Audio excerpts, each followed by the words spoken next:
Hello everyone, welcome back to This Day in Weather. If you're just joining this channel, this is where you can learn about weather events that occurred in the United States on the date the video was posted in years past. Today is May 28th. On this day in 1877, Yuma, Arizona was blasted with sandstorms that continued the next day.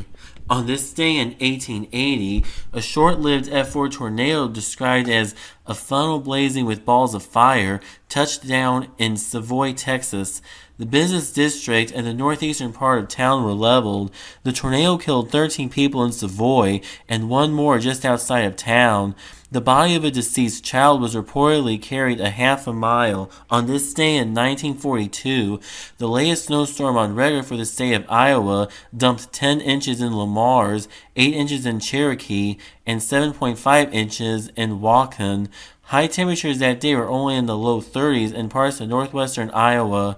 On this day in 1947, heavy snow fell across Wisconsin. The top accumulation was 10 inches in Gay Mills. The snow damaged fruit and other trees and downed power lines. The storm was followed by the coldest weather of the month for much of the High Plains region and Missouri Valley. In Williston, North Dakota, the low that morning was 21 degrees, and the next morning, the low dropped to 16 degrees in Cheyenne, Wyoming. On this day in 1987, thunderstorms produced torrential rains in Oklahoma and northern Texas. 9 inches of rain drenched Lake Altus, Oklahoma, and parts of northern Texas were drenched with up to 8 inches of rain. Hail up to baseball size fell in Seminole and Knickerbocker, Texas.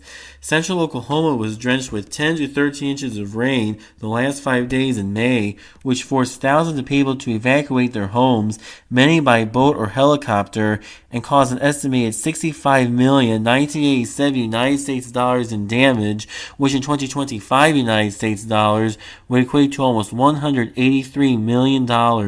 On this day in 1990, parts of southeastern Ohio saw 2 to 5 inches of rain through the 29th. This ended an exceptionally wet month of May and caused widespread flooding. Floods caused 3 deaths, caused millions of dollars in damages, and rendered numerous roads impassable, many of which were blocked by landslides. On this day in 1996, an outbreak of 11 tornadoes affected central and northern Kentucky. The worst one was an F4 that struck the southern Louisville suburbs. Thousands of trees were downed in Jefferson Memorial Forest in far southern Jefferson County. The tornado then passed over Interstate 65 at the Brooks exit, where it overturned 5 tractor trailers and damaged an Arby's, Cracker Barrel, and a Budgetel Inn. Over 1,000 homes were destroyed or damaged, many of which were large, expensive, and well built. Despite the destruction, no one was killed and only 10 people were injured. The tornado caused $100,1996 United States dollars in damage, which is the equivalent to over $203.82 million in 2025 United States dollars. On this day in 2018, Tropical Storm Alberto made landfall near Laguna Beach, Florida, with 45-mile-per-hour sustained winds. Alberto first formed on the 25th near the Yucatan Peninsula as a subtropical cyclone, then transitioned into a tropical cyclone as it entered the Gulf of Mexico. Early on the 28th, the storm reached peak intensity at 65-mile-per-hour winds, but dry air caused Alberto to weaken before landfall. Alberto maintained a compact area of thunderstorms as it progressed through the central United States. It then entered southern Michigan as a tropical depression on the 31st, then later weakened to a remnant low and dissipated over Ontario, Canada on June 1st.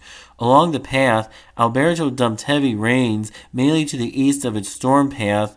Storm flooding killed 10 people in Cuba and also damaged houses, roads, and crops. Floodwaters caused an oil spill in Cienfuegos Bay. Alberto caused 8 fatalities in the United States, 5 of which were in North Carolina, including 3 from landslides and 2 from fallen trees. Flooding in Virginia caused the other 3. The storm caused coastal flooding along the United States Gulf Coast, most significantly in Florida, where it moved ashore. This was the costliest preseason Atlantic tropical cyclone on record, with a total of 125 million 2018 United States dollars and 2025 United States dollars.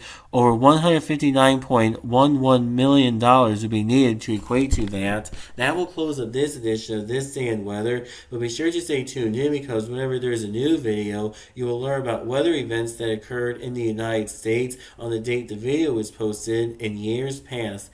Please hit the thumbs up button to like this video. Please hit the subscribe button to be sure to never miss a new video. If you're just joining this channel, please check out all the other videos I have been posted on this channel. And please check out my Patreon at patreon.com/c/thisdayinweather for more content.